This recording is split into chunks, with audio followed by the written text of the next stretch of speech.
Salut à toutes et à tous, ravi de vous retrouver dans ce 17e numéro du journal consacré aux performances des internationaux sénégalais sur la scène européenne. Ce dimanche en Ligue 1 française, la grande affiche de cette 20e journée opposait le leader, le Paris Saint-Germain d'Idrissa Gana Gueye à l'AS Monaco de Keita Baldé. Sur la pelouse du Parc des Princes avec les deux Sénégalais titulaires avec leurs clubs respectifs, le spectacle a été à la hauteur des attentes. En grande confiance ces derniers temps, Keita Baldé a une nouvelle fois brillé. Cette fois, pas dans son registre habituel du buteur, mais l'ancien joueur de la Lazio de Rome a arboré un costume de passeur décisif pour Wissam Ben Yedder à la 13e minute, qui portait le score à 2 buts partout. Le jeune ailier sénégalais de 24 ans aurait même pu s'offrir son 5e but de la saison en Ligue 1 s'il n'avait pas manqué son face-à-face contre Keylor Navas à la 22e minute. Monaco réalise tout de même une très belle opération en tenant en échec le leader, 2 buts partout dans son antre du Parc des Princes. Pour Idrissa Gana Gueye et sa bande, par contre, ce résultat est tout sauf une belle opération, puisque leur dauphin, l'Olympique de Marseille, est revenu à 4 longueurs après leur victoire 1-0 sur la pelouse du Stade Rennais des Sénégalais Mbaye Niang et Edouard Mendy. Le club de la capitale française a cependant 2 matchs de retard à discuter. Quant à Sada Thioub, il s'est offert son tout premier but de la saison avec le SCO d'Angers lors de la réception de l'OGC Nice. Un but toutefois insuffisant pour permettre aux Angevins de s'imposer, puisque Willan Cyprien avait rétabli la balance en toute fin de première période. Score final, 1 but partout entre ces deux équipes.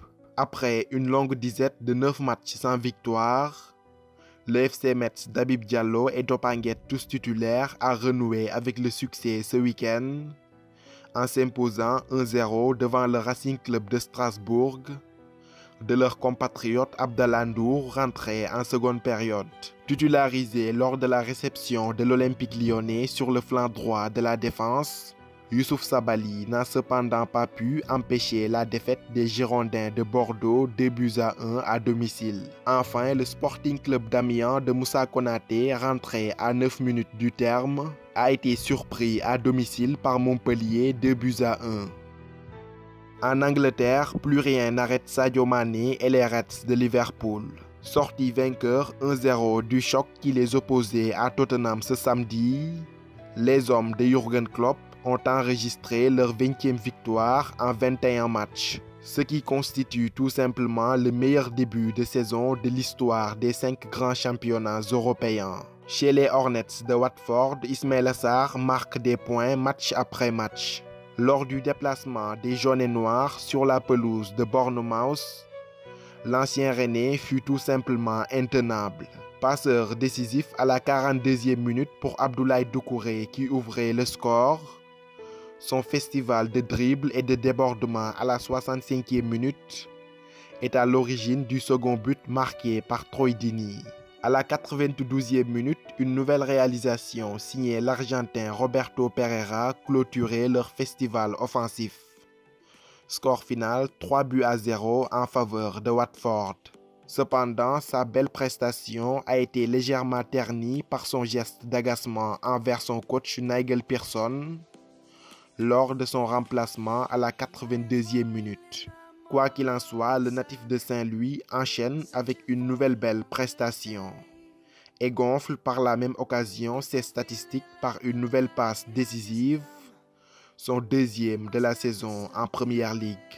En parlant de passes décisives, Cheikhou Kouyaté en a également délivré une face à Arsenal pour le Ghanéen Jordan Ayew qui marquait le but qui avait permis aux Eagles de sauver le point du nul, 1 but partout à domicile face aux Gunners.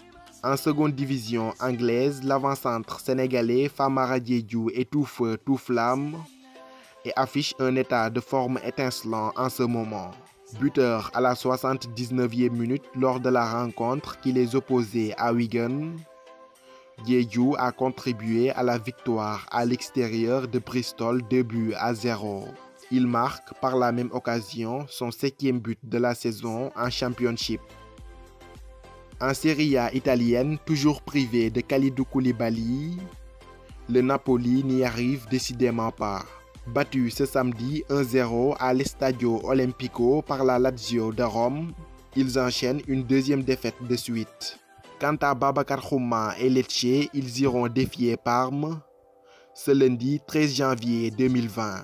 En Super League turque, la trêve de la mi-saison se poursuit et le championnat était à l'arrêt ce week-end. Il reprendra cependant son cours normal le week-end prochain, de même que le championnat belge.